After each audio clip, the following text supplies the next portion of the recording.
Hello and welcome. It's the law firm show and tell. Simon, I can tell you're impressed with that intro music this week.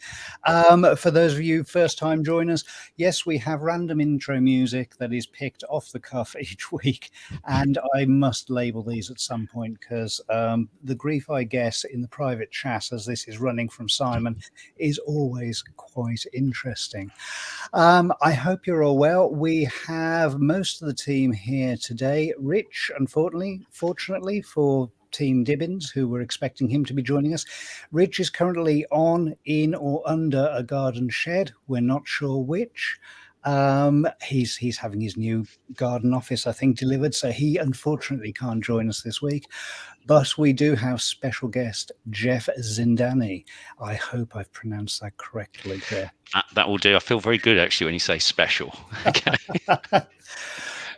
Everyone on this webinar is a special guest. We like to make you feel special. Thank you very much for joining us this week. I'll just do a brief intro from you. I mean, what I say here, Jeff, you have over 25 years experience in law and has been an equity partner at Russel Jones and Walker, now Slater Gordon.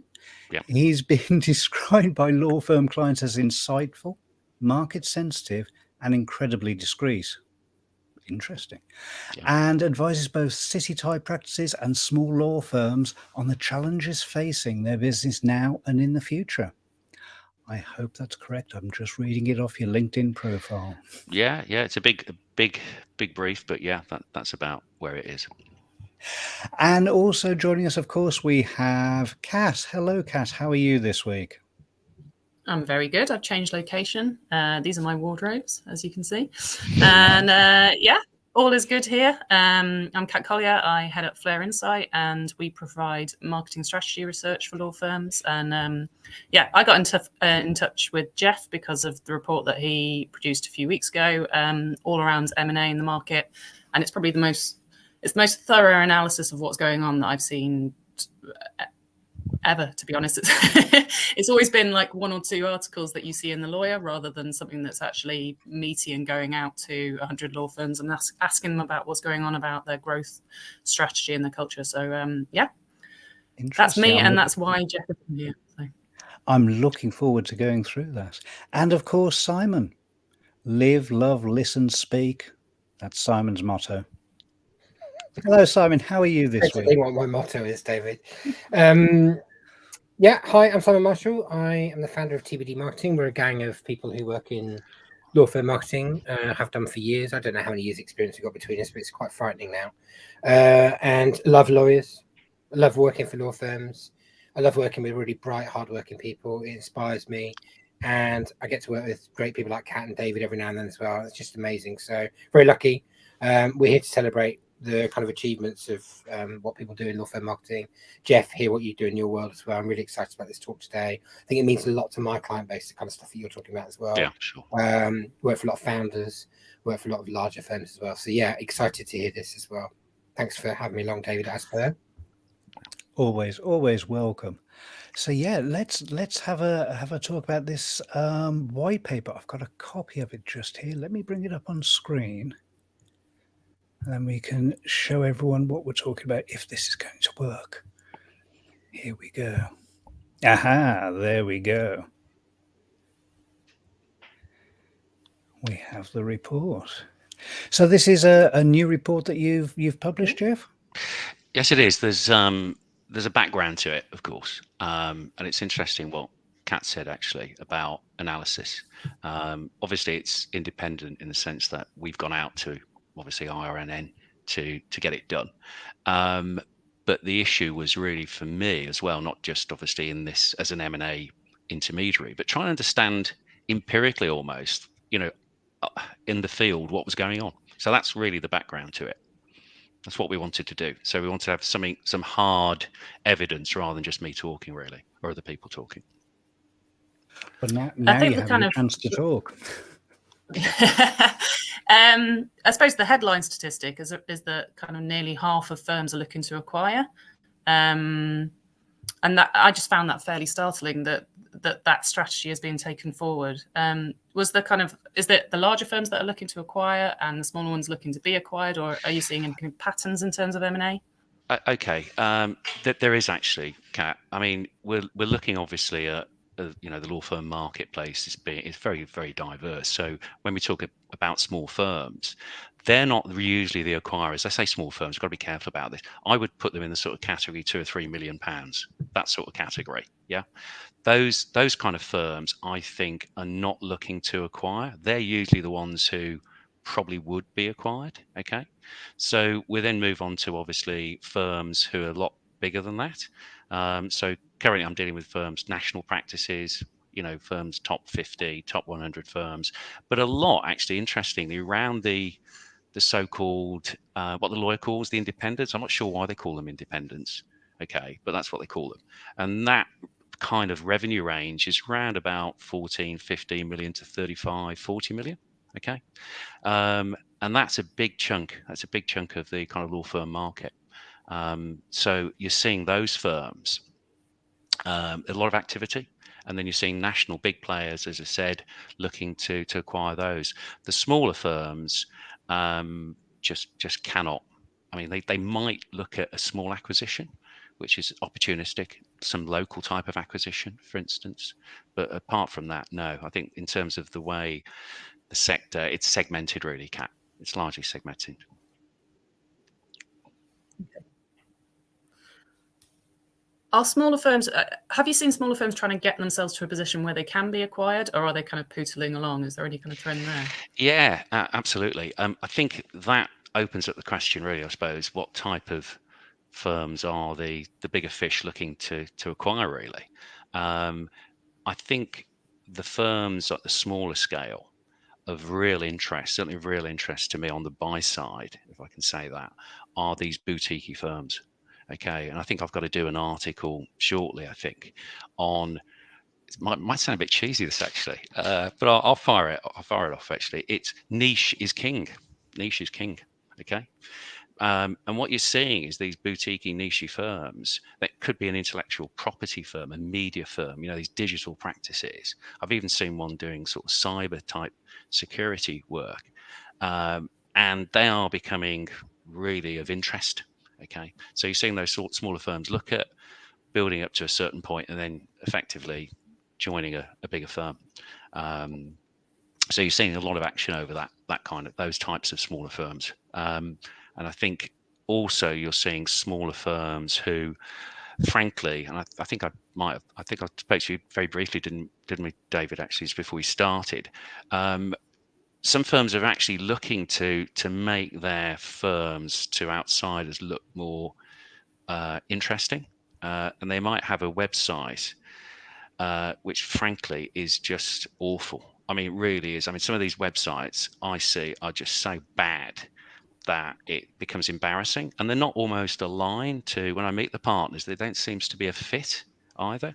So I think there's a real role there almost to kind of help them get to a particular point. Yeah. So that's kind of interesting, I suppose. Yeah. I think that's interesting. I know I've worked with a number of both law firms and financial services firms where they've been going through mergers. And in one case in particular, it was a big company. They were going up for sale. And it was a case of, what is our digital setup like at the moment? And as we spoke about before, it was interesting because I mentioned it's not just the website as well. It's the reputation side. And it was interesting when you start to do what anyone through due diligence would be doing, just some simple checks. Who is this firm? Who are the people? And you start going through Google. There's some interesting stuff that starts to appear, and sometimes it's on page 2, page 3, but it's interesting what's not always known by the company at that stage. Yeah. Let's talk a bit about those founder strategies, Jeff, for a minute as well. I think that on that digital, absolutely. I think we're going to get into that digital real estate bit, but just back on the point you're making there about that, I think those founders they're either going to go boutique, right? Which is, I've seen that, and a lot of our clients are in that area where I think you're right. You've got non-clients like IDR doing a really good job in contentious probate. You know, a solo player is what we're doing. I think there's a really good space for Saka's style, another pensions boutique. Yep. I'm really surprised we haven't seen another one come up yet, because that's an obvious area which you're massively conflicted for acting for the board anywhere else otherwise, because trustees, whatever. Seen loads of employment law ones, as you'd expect. Yep. Right, they're working really well. IP, I think you're right, media as well. A few others, litigation, and a few corporates. So the boutique ones got it, totally got it. And the founders in those seem pretty secure about, you know, why they'd be interested in talking to you, because their exit strategy is quite clear. You know, hence, as it were, like, you know, when they're going to sell themselves on to other people. The ones that are coming up that are trying to build the smallest version of a regional law firm, it's a different play, isn't it? Because those guys who've gone full service, despite being relatively recent kind of startups, are basically being baby regional law firms. And it's interesting because their strategies for exit are a bit different, maybe, from the ones who are on the boutique. Yeah, I think particularly if you've got a number of partners, that's the point, isn't it? How many partners have you got? Yes. Okay, so if you're down to, say, a boutique firm, there's only 2 or 3 partners, which with you could have a £4 or £5 million or even a higher revenue with actually some very high profits. Okay, that's very different to, say, a firm that's kind of, you know, one of these independents, 15, 20 million pound independent, where there's a lot of partners, really, Simon. So I think it's much more complicated, really, because I find this difficult when somebody comes along and says, look, we're interested in buying you. But the deal structure gets very complex, because you've got the older partners who want to exit. They want to cash out effectively. And then you've got the younger partners who want to carry on. Okay. So it's not like right? Yeah, exactly. So exactly. So what do you have? Do you have the Knights kind of model? Knights obviously started off 9-10 years ago, whatever it was. I think I did a piece about Knights, whenever it was, but effectively they're now over 100 million turnover. They've been going around buying up corporate sort of commercial firms, and they're listed. Okay. But on day one, the whole thing changed. They're literally, the partners are bought out, aren't they? Okay, and it's almost a private equity type model, really. That's what it is. It's very, very different. But I think to me, the interesting, I know this of course is about my area, but what I find a really interesting challenge actually is the marketing department, or the marketing people, on the one hand saying, hold on, you want to go down this strategy, but we can get you to this point. Let's face it, this is about growth, isn't it? This is about a growth strategy. Yeah.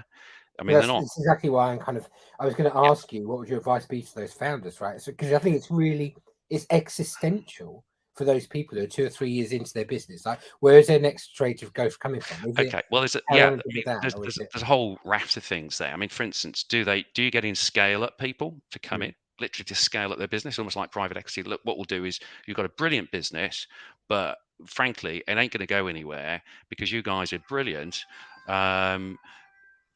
Sorry, there's literally a new job being dialed in as we're speaking to you, right? No, somebody's so interested in selling their law firm. I think it's my daughter actually waiting. I'll be honest with you. Yeah, so I can't remember what I was talking about. Yeah, so that private equity type ruthless model is there, but I think, as I said to you, I think when you look at a growth, I mean, what's this about? It's about growth, isn't it? Okay, so I'm sitting down with partners who are saying, right, we've got an organic growth strategy with all our marketing, everything's set up, and this is where we want to get to, but we're not going to get there. I mean, I'll give you an example. A national firm a few weeks ago approached me and said, look, we want to double our size, 100 million to 200 million in 2 years. And I just thought, oh yeah, okay, yeah. That's going to work, isn't it? It's not going to work through marketing, is it? It's not going to happen. It's merging. Exactly. But also, the savvy players are actually I'll tell you what they're doing as well. Remember, there's a high failure rate with mergers. There's very few mergers in the legal sector. Let's be open about it. We were trying to think of one in the top 100 actually that had taken place. We think that there haven't been any where both parties have been in the top 100 since the tripartite one between Oldswang, CMS, and Pitman's a good example. BDB Pitman's. Yeah, Pitman's are a good example. 2 firms coming together, similar sort of size. But real true mergers, it's very rare. They're usually acquisitions. That's what they are. But some of this, what I saw recently was a firm saying, hold on, I'll tell you what we're going to do. We're going to plug in on a spreadsheet what our digital spend is going to be. And we know, Jeff, what we're going to get out of it. Okay. They're that confident. All right. They're that confident. This is what we're going to get out of it. And you're telling us it's this, but okay, yeah, do you follow me? So it's a kind of interesting growth sort of analysis, and I find it. Is it just about just revenue? Is it just about trying to bolt on a firm for revenue purposes? Okay, or is it genuinely about trying to build a sustainable business? Okay, is it also about trying to build a business so they get floated? And that was raised in the white paper. So the growth sort of aspects, I think, are geared around what the strategies are. Are we going to double in 12 months, 2 years, or is it going to be 5%, 10%? Do you follow me? So I think it's that type of debate, isn't it? Yeah, I'll add in another point as well, the one that I've spotted, and David, I think I mentioned it to you previously. I think some of it's to do with legacy. I reckon if you went and plotted backwards when those mergers took place, Kat, you'd probably find that the vast majority of them happen in the second term of a managing partner's election period. Okay, first term is, okay, I'm at the helm, I'm doing these things, I'm focused internally. The second one is what difference am I going to make and leave behind me as I move into the senior partner role, away from managing partner as well. We think there's a correlation there between when those mergers happen. And, you know, it's like every Russian president that's around for too long goes to war, right? You know, every managing partner that's around for too long tends to do a merger, is kind of what we're thinking, right? That's just, it tends to be that way. It's interesting. Yeah, I don't know whether empirically whether there's that correlation, but I wouldn't be surprised. But what I do know is a big structural change has happened, and it's around IPOs floating. And you know, look at for example, Knights. David Beach, who is the largest shareholder, I think he took out 62 million quid last year. Okay, cashed in shares, 62 million quid. 25% of the business is owned by an asset management company, Octopus, who's one of these energy companies. So is that where they're going, actually, some of these firms? Is it buy to build to get to a point where they just literally float? I can tell you from talking to some of these practices, these consolidators, that seems to be the sort of strategy, really. That seems to be where they want to go. In terms of floating. To date, though, don't you think that this war for talent at the moment is changing the debate around that? Because that has got a built-in assumption that you can bring on board the kind of lawyers that are going to want to work for you for a period of time, and that they might flow in or out those doors. But actually, when you go and speak to recruiters at the moment, they're just saying, well, look, everyone's headhuntable by Freshfields, because Freshfields is much more relaxed about where you work location-wise nowadays. So it doesn't quite have that built-in assumption now of, because there's just not the same level of talent available. So I don't know. I think it's interesting to see if the Mishcon one goes ahead, that IPO. Well, right? There's I'm with you, actually. I mean, I wouldn't be very comfortable at the moment because of the not just obviously with what's going on in Europe, but just generally with the swings in the in terms of equities. So is that a good time? I don't know. I mean, all you need is one to really fall apart and everything starts to cause issues, I think. But I can tell you that seems to be a kind of nirvana for some of these firms. Honestly, it seems to be this is where we're going, and we're going to cash in at some point. Okay, but there we are. And I think the others, as I've said, I mean, they're different, obviously different strategy. But a buy to build strategy, it makes sense. It makes sense if it's done properly. If it's done properly, remember, you know, there's a high failure rate. You know, outside the legal profession, it's around about 50%. It's high. In terms of true mergers. IPOs that fail. No, sorry, forgive me. In terms of mergers, actually mergers. Yes. So, you know, and I think some of these acquisitions, from a cultural point of view, are challenging. Very challenging. What do you see as ways to do? Sorry, Kat. Sorry. I was just going to say, what would you say is the kind of your recommendation on how to kind of approach that before it gets to the actual acquisition stage? Is there any kind of due diligence that can be done internally? Well, yeah, I think let's probably that's a good question, really, Kat, because I think it opens up this sort of, as I said, I go into large firms, and one of the first things that I ask is really, have you got any M&A advisors working for you, actually internally employed? Usually no. Okay, that's why they want to talk to me. So what I was quite interested in the sort of work you do, Kat, because it's very empirically based, isn't it? You're providing insight reports, you know, which are based upon evidence, not, you know, just people having opinions. And I think in terms of what I see, how can I describe this really? Because I'm obviously I'm a lawyer. partners at law firms are just awful, I think, at planning properly for these things. Okay, they sometimes will adopt an opportunistic sort of approach. If something happens, in other words, a law firm comes along, we'll have that, or we've heard so and so is looking to sell, and that's what happens. And I think, Simon, goes back to perhaps the new managing partner coming on board, etc. Let's spend or do what we've got to do. But I think what I've found, particularly recently, I don't think it's reflected in the report, it's just amateurish. The whole thing is amateurish at times. It really is. They've not got a clear target acquisition type of profile that they want. They might say, well, in a particular practice area. They haven't definitely not got the processes, and this is where a lot of it falls down in terms of just agility, really moving quickly. And I've seen this with private equity who've come into the league. They're so quick. I mean, it's scary really how fast they are. They move really, really quick. And I think a lot can be done, but I think the biggest thing for me is not just the financial stuff. It's not just the commercials, which obviously to me is a given. If it's not going to work, then forget it. Okay, it's the culture. This is where I think there are major challenges, and I just don't think they think them through as carefully as they should. Particularly, you're talking about the talent war time. To me, this is central to culture, isn't it? It really is, and I'm happy to open that up if you want me to. But there we are. I think that it's really interesting there that you said, if those commercials don't work, then I'll assume that that's the case.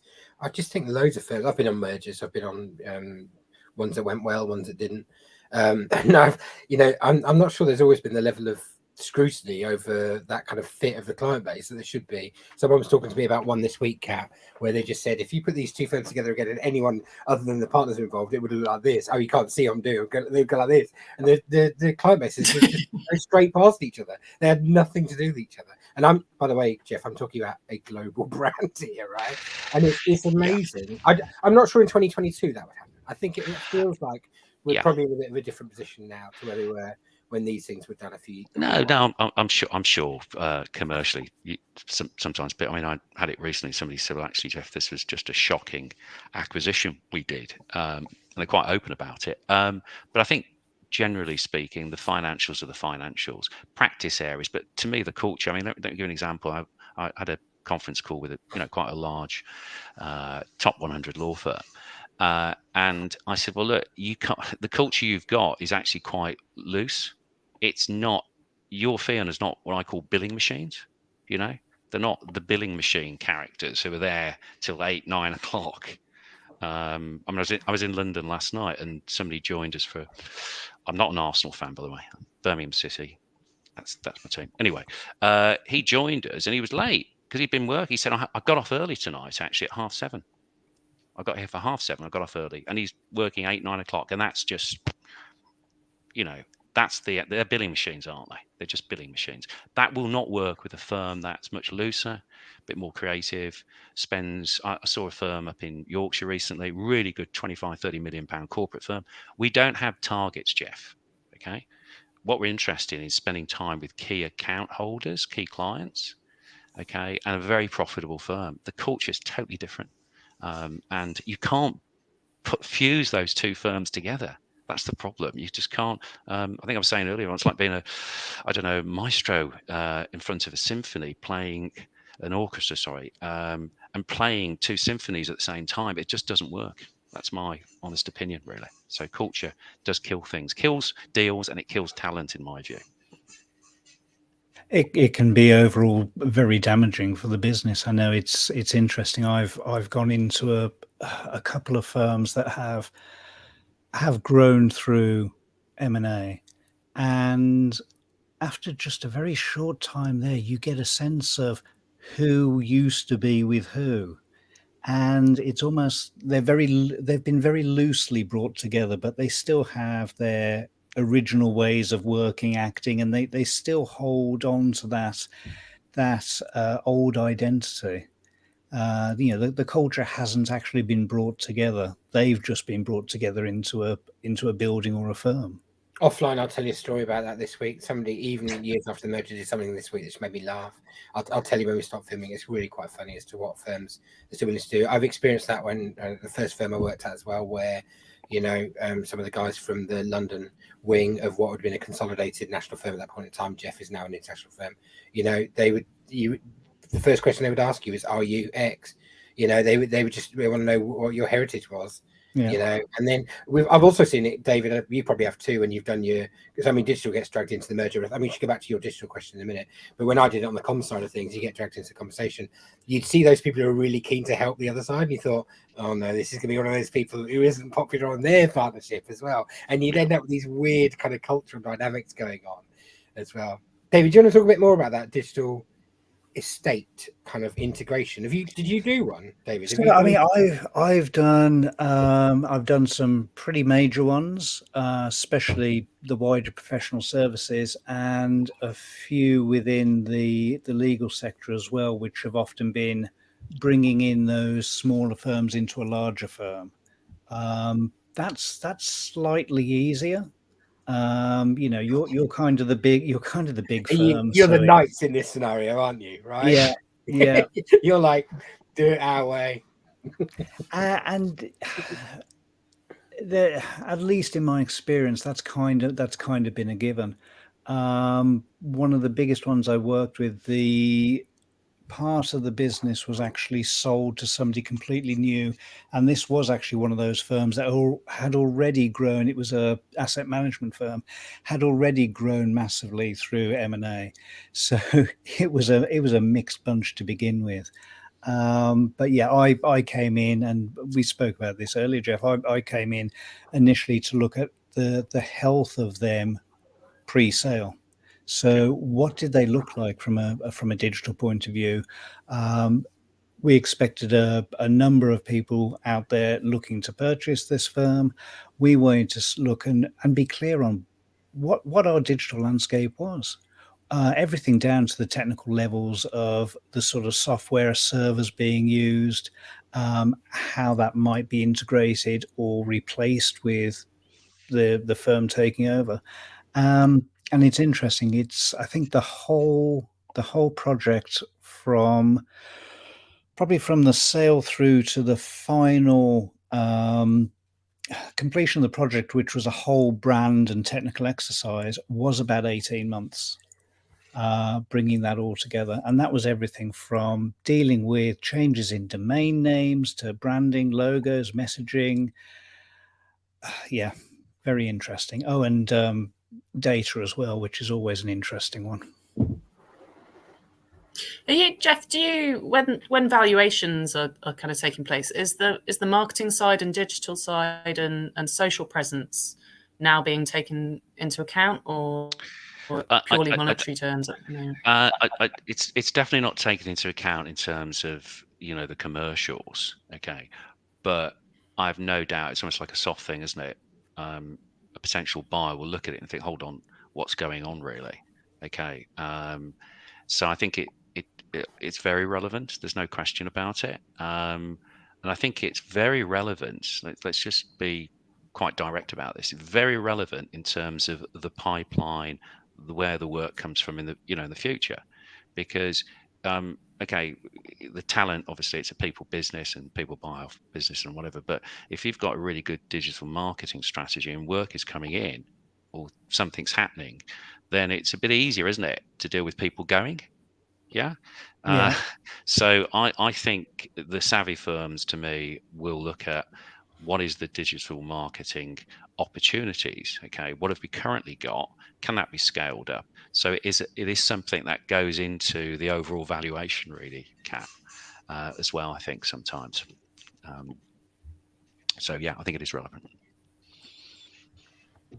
There's some assumptions in there that are quite worth visiting, aren't there, as well? I think there's still a job to do, David. I think it's fair to say within the partnerships as to whether or not they believe that digital kind of brings in the kind of business that they'd expect them to. I'm not saying, for certain tranches of the market that wouldn't be the case. Obviously, that is definitely the case. But, we had conversations with some people this week who said, oh, we just don't believe, that's going to do that. And I said, it's irrelevant whether or not you believe it's going to do it. I've got the data saying kind of it will do. But I think Jeff's point is well made. But if we're really honest, is probably on people like me, David, Rich, others, to say to people, well, here's the data, right? Here's the kind of stuff that happens, and here's the scale and size of matters that are walking through the door.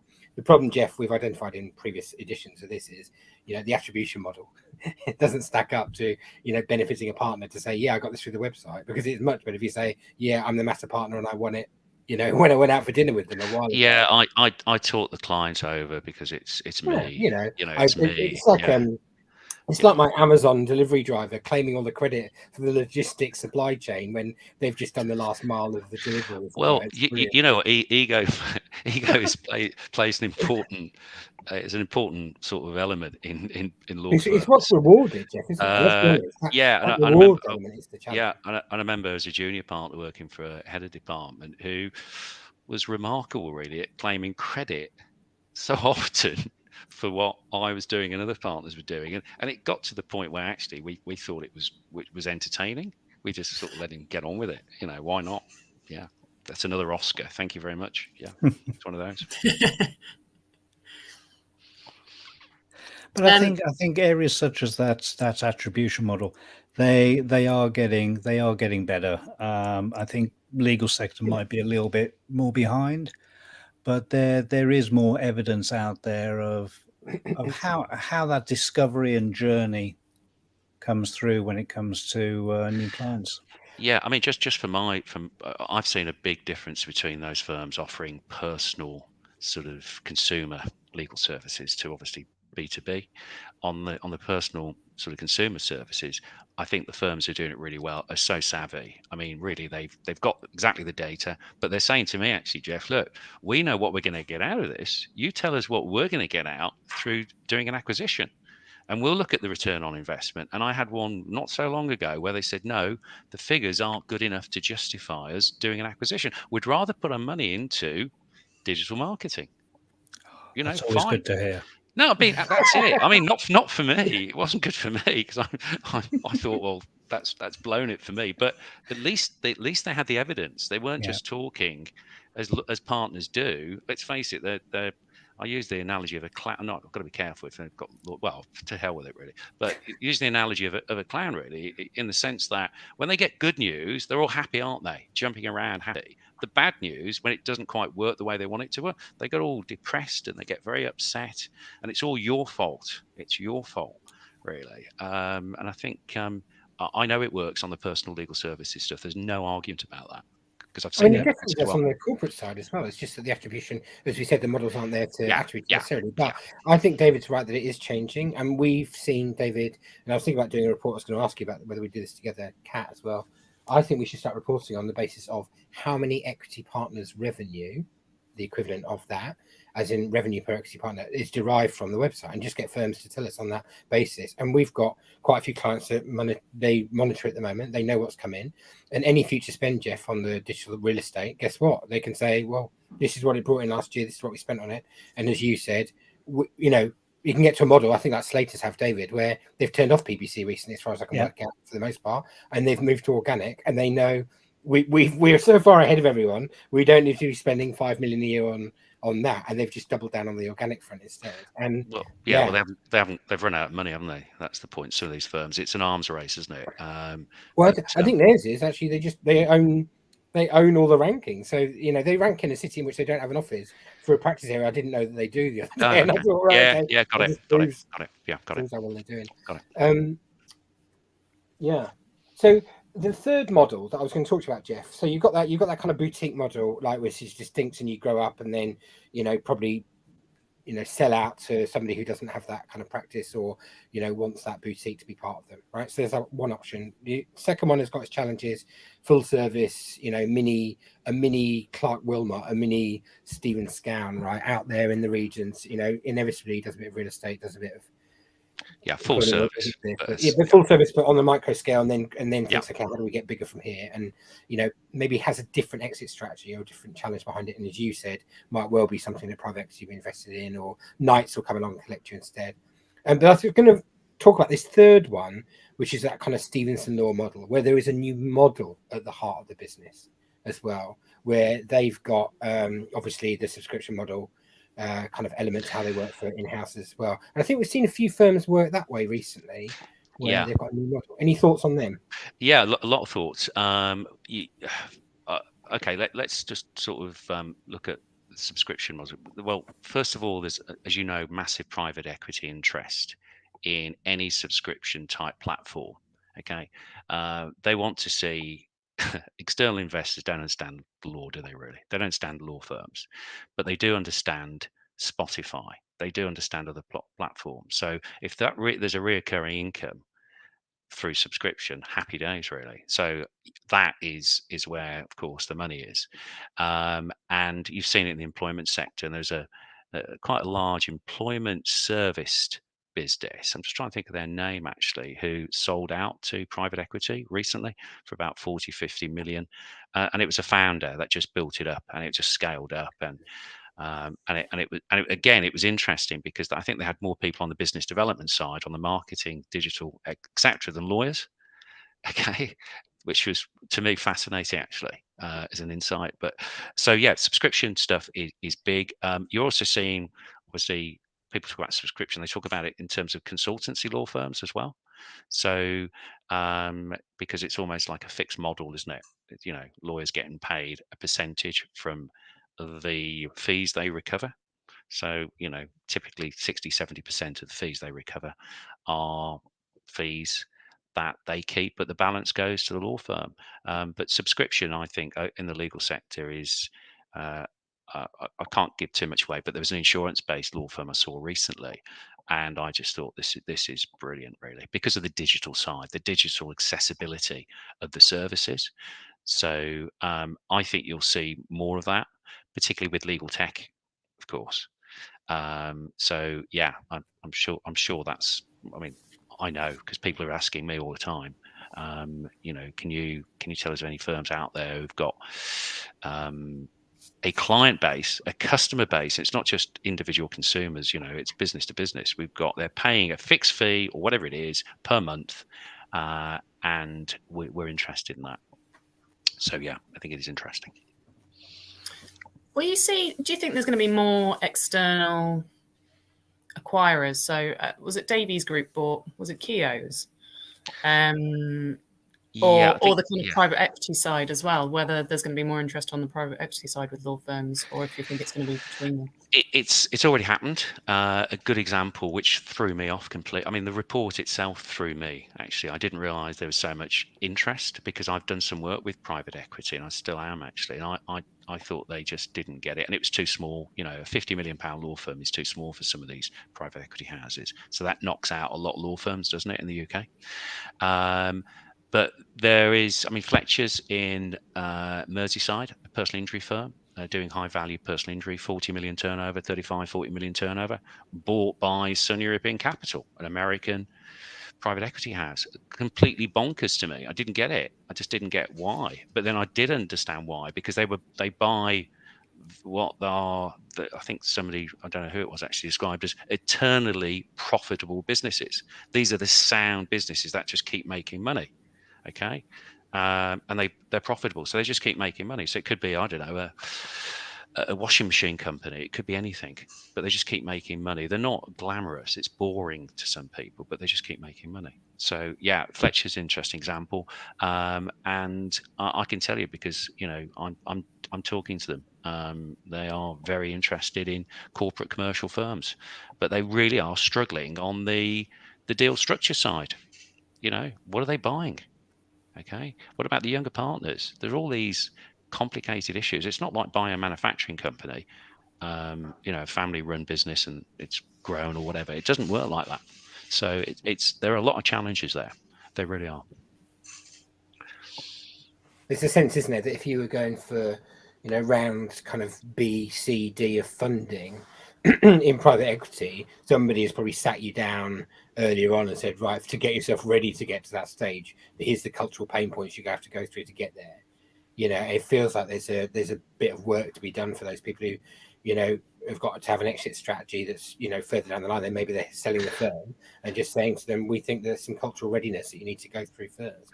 Yeah. I mean, they're very driven around EBITDAs and I mean, effectively operational profit and multiples. Okay, that's what they're driven around, really. I was thinking more about how, you know, the application of that readiness for that funding is something that needs to happen to those firms who, you know, like your corporate example just then, you know, you say that those issues are there internally, and you know, no, I agree. I mean, it's not much fun when you have one of these conference calls and you have one of the partners who's just completely not aligned with the investors, and they're very brutal. They're just simply after, you know, very quickly after the meeting, it's not going to work for this.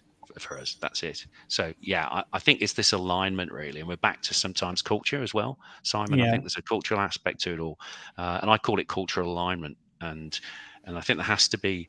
I saw it recently with a consolidator who's backed by a private equity or hedge fund, and they told me when they were trying to get capital, trying to get investments, they did the sort of rounds, and God knows how many sort of outfits they saw, from VCs to obviously external investors and private equity. But they felt that there was an alignment with the particular private equity house.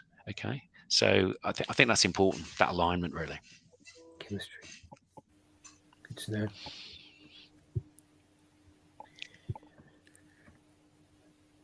Do we have? Kat, do you ever get involved in those conversations, the competitor analysis bit? Do they ever come to you and kind of ask you about things like that? I have had firms talked. Yeah, this isn't the point when you can't really mention very much, but yeah, we do get involved in the due diligence. Theoretically. Yeah. Historically, when I've been in law firms, I've been involved. They've been so scared of people knowing about a merger that you don't find out until after it's happened, and then you're almost post-rationalizing it. And to kind of Jeff's point, there isn't an M&A specialist there, and so yeah, it's kind of backstitching and kind of justifying what's going on. But that's where I've been involved in previous firms. To Jeff's point, it's quite interesting thinking about private equity and what they're buying into. And I was just thinking things like client feedback metrics or those employee engagement surveys, just to see whether people are actually all going to Scarpa in 6 months' time or not, whether those kind of things that are softer but actually tangible will become of interest in the future in terms of seeing a firm as a candidate. Yeah, I think that's, you hit the nail on the head there, that kind of flight risk, which obviously they'll lock in for 3 years, some of the key partners, won't they? Yeah. But what happens to, and I've made this point on a number of occasions actually, Knights are a good example. I'm not picking on Knights. Well, I am actually. Sorry, I'm picking on them. Because the key partners are locked in for 3 years, yeah, on an earn out. But the junior partners, okay, or the senior associates are going, hold on, we don't like this culture actually. We're not going to get anywhere here. We're going to go, okay? And we've seen that. We've seen that happen in the marketplace, and I think it will be accelerated. So I think, you know, I'm sure they're conscious of that. How far those types of those sort of surveys internally will take them, I don't know. But I think it's a risky. These are risky acquisitions, I think, for private equity.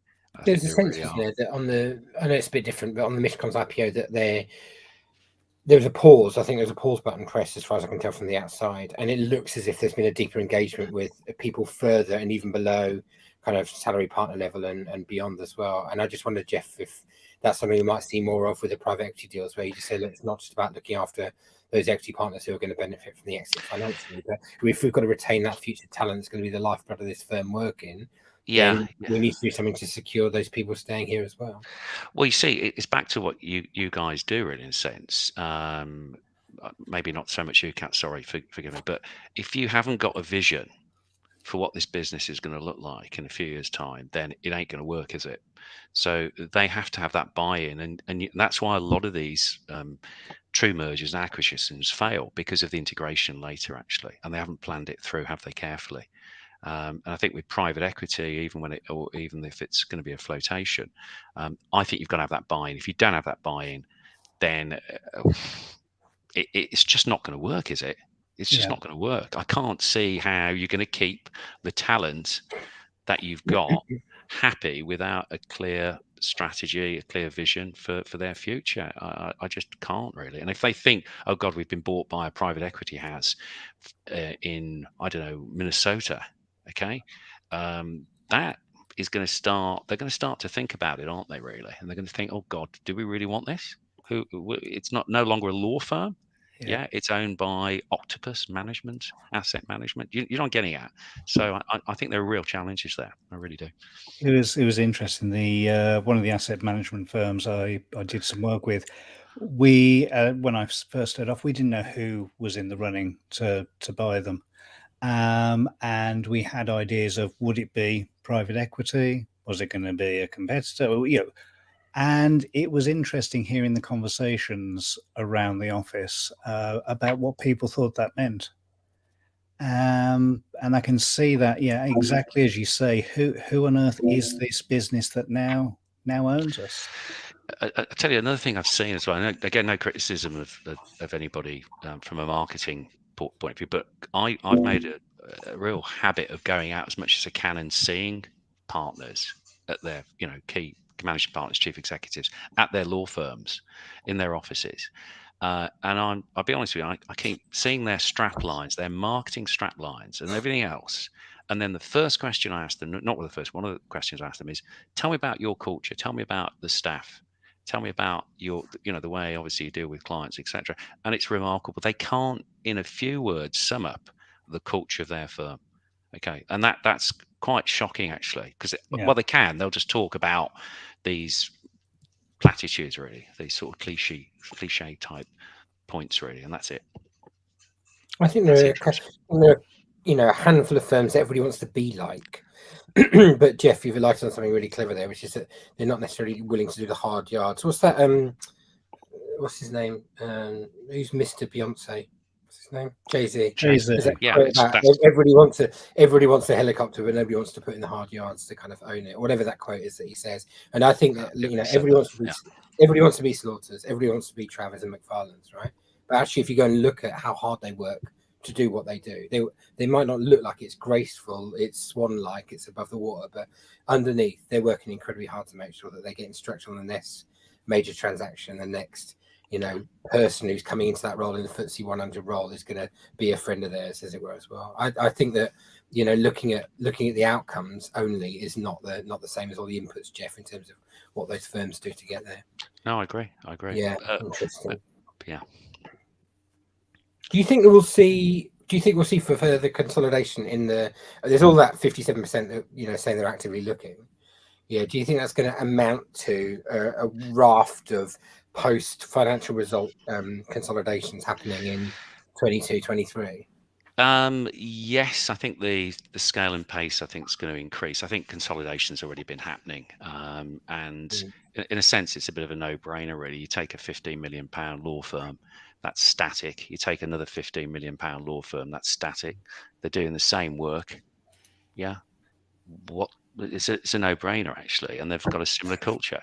And I think one of the big challenges, I think what's hit me, I suppose, more so in the past few years, is the high IT costs. Really, okay, software-wise, they cannot compete. Some of these firms, they just cannot compete with the expensive armory that some of these bigger firms have got, and they know that.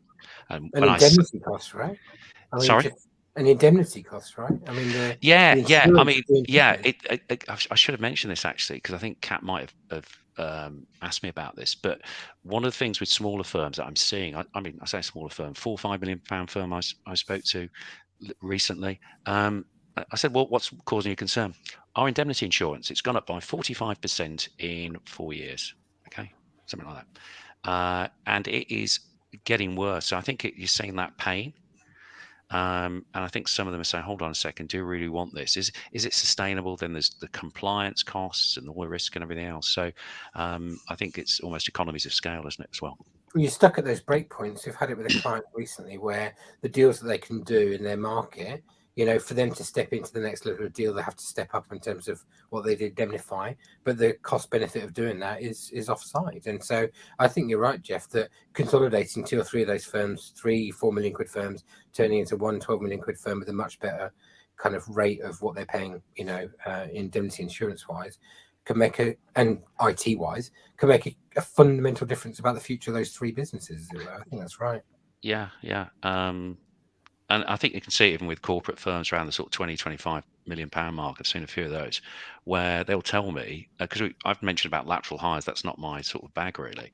But it's literally, we're going along to these tenders, Jeff, and it's always the same people from the same firms. They're just competing against the same firms, and they're friendly with them actually. They're kind of pally. And you think to yourself, well, why don't you just all come together? But they won't actually say, look, do you think we should have a chat? Okay, it's almost left to me to do that. So it's kind I of, see what you mean. yeah. I thought you meant in a kind of anti-competitive kind of format, some form of Yeah, the no. CMA looking into it. Oh God, no, it's not. No. It could be. I got to be careful. No, the idea of them consolidating, I think, is absolutely right. I mean, you saw it with was it ASP? Which one got wrapped in? Is it the guys in Crawley that got wrapped into someone? And there are loads of them like that. They're good regional strongholds. Oh yeah, I mean Shakespeare Martineau is a really good example as well, because they're going up, buying up, or looking to buy up firms, sort of 10-15 million pound, and they're interesting actually from a marketing point of view, because they've come up with a business strategy around. I've got to be careful really. I've got to keep a straight face. The House of Brands, ladies and gentlemen, the House of Brands. Okay, I don't think I'm in two minds about it. How do you feel about it? How do I feel about it? Well, I'm doing some work for them. I think it's a wonderful. wonderful. So I'll talk to you. It's absolutely wonderful. I think it's brilliant. Yeah, I'm sure. I actually thought it was a tactical stroke of genius, right? Because all of those lawyers out there who don't, on your list of all those firms who say, yeah, we're actively looking, the vast majority of those firms are no, on a serious note, what's really clever about it is that they're retaining exactly. And I think this is where the Knights on day one have a problem, because it literally is, you're now a Knights sort of employee. That's what it is. Okay, rather than Shakespeare Martineau, they've got a fantastic chief exec, Sarah Walker Smith, who understands the people. She understands this kind of cultural critical importance of getting everybody aligned really, and I think that's what it's about as well. So yeah, I just think there's a psychological barrier, psychological lack of safety for people who don't want to sell out because they don't want to lose control. And if you tell them they can keep their brand and operate on that platform, I think it's a huge thing for lots of those people. Yeah. The danger with it, of course, is they have their little sort of chiefdoms, don't they? These little sort of and they still think, as I've seen as equity partner, you've got the sort of an office that we had up in, I think it was in another location, but it almost became the People's Republic. Okay, it was a very different. It was like that, actually, seriously. So there's a danger they actually join forces and they say, actually, no, we've been bought out, but we haven't really. It's business as usual when it's not. So there are those kind of challenges, I think, as well. So you do demergers as well, Jeff, or is that? Well, if I'm honest with you, I do anything. No, I'll help firms to look at the way they obviously want to obviously restructure, because it involves strategy to do with a sort of, I suppose, in reverse, isn't it? To reverse acquisition in some ways. So there we are. Well, I've been involved in one. And it was the right thing for both parties. Yeah, it's perfectly acceptable. I think as long as the whole thing boils down to just adult conversations, doesn't it? Like, can you sit down and get away? Just leave your ego off the table for a minute and just lay down the figures, lay down the rationale for it, lay down the vision, and say, okay, does it really stack up from all these things that got nothing to do with such stuff? You're right, and I think what I've seen as well, just to throw this in, I know these things you don't want me rambling on too much, actually, but what the most the interesting partners are those litigation partners.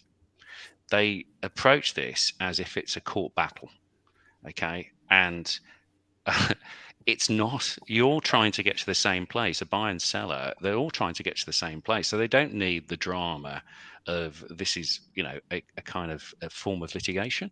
In other words, a slam dunk, we're going to win. It's not about that. Okay, and that, I think that's what I've seen with lawyers sometimes. Yeah, that you've nailed something there. It's not a no-sum game, is it? It's like it's got to multiply instead. It's got to be worth more. Yeah, and I think they're more sustainable anyway, aren't they? Rather than we've acquired you. Yeah, it's that's not the message, is it really? Right, I tell you what, we are coming up to the hour now, so we're gonna start winding things up. But I think we're probably going to invite you back, Jeff, because I think there's a lot to be said around this, and definitely some areas I think we'd like to dive in a little deeper on as well. Yeah, well, delighted to, and hopefully some of the rambling stuff has not been too rambling. How's that? Okay. I think it's been great. Before we leave, if somebody wants to get in touch with you, wants to hear how you can help them, what's the best way to do that? Just go onto LinkedIn. Simple as that. I'm on LinkedIn. That's great. Details spinning the way across the bottom of the screen as we speak. That's fabulous.